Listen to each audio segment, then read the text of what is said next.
As the coronation ceremony is conducted, the UK will be getting its new monarch, but at what cost? I mean, quite literally, how much is the coronation is estimated to cost? Let me tell you, as per estimates, $125 million for this extravagant affair. And who's going to be paying for it? The taxpayers, of course. But what happens after the ceremony, after the pomp and the festivities subside?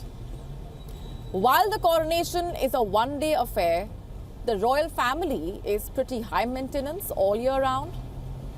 And how expensive exactly is the monarchy, you wonder? No doubt the royal family is one of Britain's biggest soft powers. In fact, it drives in economic benefits. But is it really worth the hype? Let's just tell you what we've been telling you about. Much of the funding of the British monarchy is publicly accounted for. But the true picture is quite complicated. For those unversed, the royal family's expenses are covered by the sovereign grant, an annual taxpayer-funded payment. You see, in 1760, King George III agreed to give up revenue from the monarchy's properties. And in exchange, he demanded a fixed annual payment from the British government.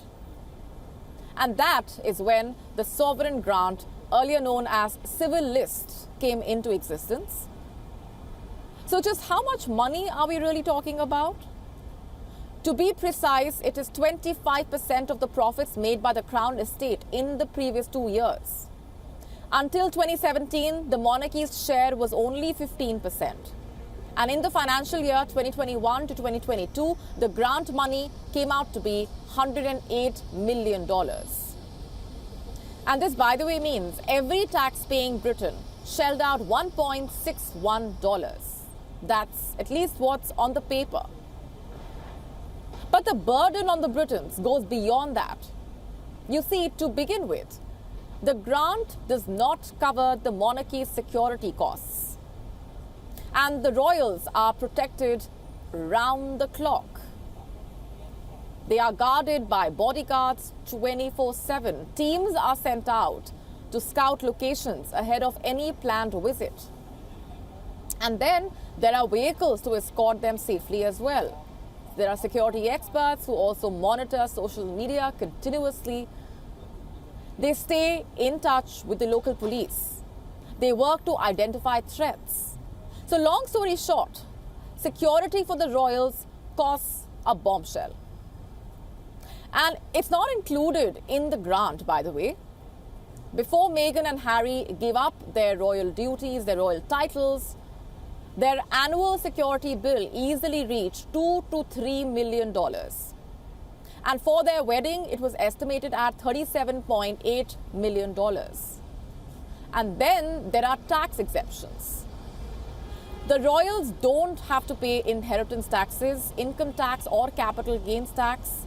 If Queen Elizabeth had not been a royal, her private wealth alone would be subject to around $440 million in death duties.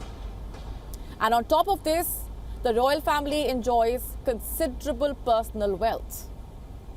They have private art and jewelry collections as well. According to the UK Republic, an anti-monarchy organization, the royal family costs around $431 million to the UK. This is annually. Let's just put it together for now. Britons pay the sovereign grant, and they also pay for the royal security. Meanwhile, the royal family enjoys millions in private income with no tax liabilities. And all this for what? Is the monarchy even worth it? And how does it pay back to the country? The monarchy has its own fan club, of course. There are diehards who pay exorbitant amounts to experience all things royal. The British history, heritage, and the royals are the biggest draw for international tourists. In fact, last year, Queen Elizabeth's Platinum Jubilee celebrations brought in 2.6 million visitors to London. And the ceremonial spectacle and the drama of the coronation is also luring in tourists left, right and centre this time. Flight bookings through May from the American market increased by 10%. Tour companies, shops and restaurants are rolling out the red carpet. In fact, shops are filled with coronation souvenirs and merchandise. And central London is enjoying an influx of cash. But what about the rest of the UK? It is grappling with one of Europe's worst cost of living crises. Inflation is in double digits. In fact, worker unions are on strikes demanding better pay.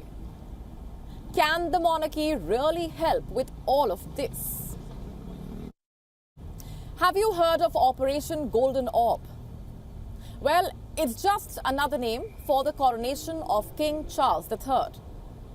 And the name follows a line of other operations in reference to the royal family. For example, the death of the Queen was referred to for years by Operation London Bridge.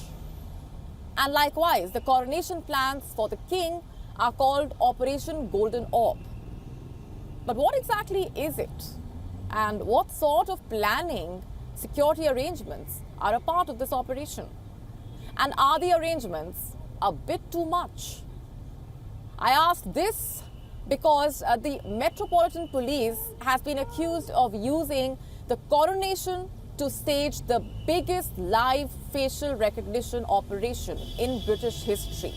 It intends to use the controversial technology to scan faces and match them against a list of people. A list which apparently includes anti-monarchy protesters. Is this a bit too much?